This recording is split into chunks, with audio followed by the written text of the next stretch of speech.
The music icons who called LA's Laurel Canyon home. Jimi Hendrix. There's nobody like Jimmy playing the guitar like that.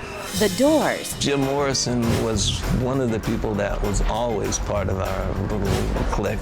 The Monkees. I'm told I had a great time. Now, Tina Malave has the inside stories. Eye on LA presents The Legends of Laurel Canyon. Hi everyone, I'm Eye on LA's Tina Malave. Now it's fitting that the first time that I ever heard about the music legends of Laurel Canyon was when I was doing a story here at the Houdini Estate. Because what happened in Laurel Canyon in the mid-60s and into the early part of the 70s was truly magical. Now there's no way I could tell all of her tales in 1 hour or spotlight every band and musician who spent time here. So tonight I'm going to share some of my favorite stories that I've learned over the past year about a very special place during a very important time in music history. Once upon a time, there was this place called Laurel Canyon.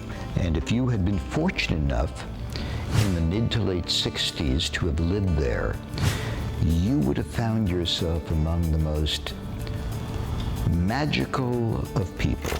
Laurel Canyon was the epitome of the summer of love. I mean, people, girls and boys hitchhiked up and down the road. We saw the possibility of a way we could live. All the hip people moved there because it was right by the Sunset Strip, but it was in the forest at the same time. So you could have both a city, country and city, town and country effect. I think initially musicians kind of congregated here is because it was inexpensive to live. You had all of these people from like the Doors, the Byrds, Buffalo, Springfield. I lived across the street from Mark Volman of the Turtles, Jackson Browne.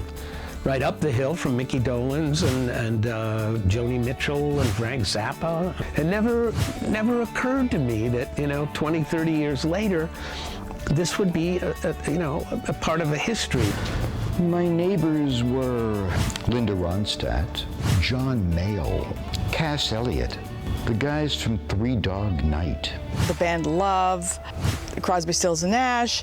There were some girls too. Of course, I paid attention to the boys. What was the vibe like when you were living there with all these people? Oh, I'm told I had a great time. It just seemed normal to us at the time, but looking back, it was unbelievable. In 1964, the Laurel Canyon-based group The Byrds were made up of David Crosby, Michael Clarke, Gene Clark, Chris Hillman, and Roger McGuinn, and their new folk rock sound was the talk of the town. When we saw the Byrds play at Ciro's, it just kind of really knocked us out seeing them. And I remember when the Byrds finally had their big hit with Mr. Tambourine Man. It was like, yeah, great. I mean, our good friends, and finally they're on the radio. I can't believe it, And then one by one, each person started getting played. We lived on Lookout Mountain. We also lived on Kirkwood, maybe a half mile up, these two identical houses. And we had both houses, and we lived there for quite some time. I think we played something like $100 a month or something for each house, which is incredible.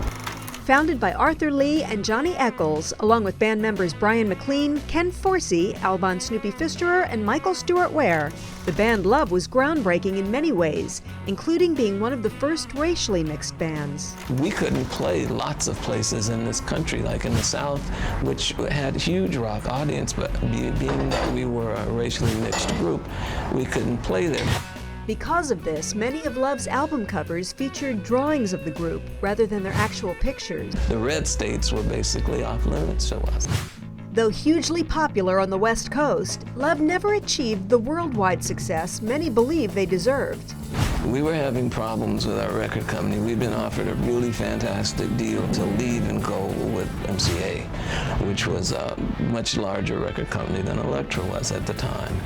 And they just were not going to let us go. And so we came up with the dumbest idea we could. We thought if we hooked them up with the Doors, they'll let us go. So we hooked them up with the Doors, and instead of letting us go, they kind of used the money that they would have used to promote us for the Doors. So basically we shot ourselves in the foot. Love's groundbreaking album, Forever Changes, is listed in Rolling Stone's 500 Greatest Albums of All Time. Coming in at an impressive number 40, ahead of Meet the Beatles and Bob Marley Legend. Still ahead on the Legends of Laurel Canyon, The 1966 Sunset Strip revolt that inspired a Buffalo Springfield anthem. A longtime Jim Morrison controversy is put to rest, and the Jimi Hendrix disaster on the Monkees tour.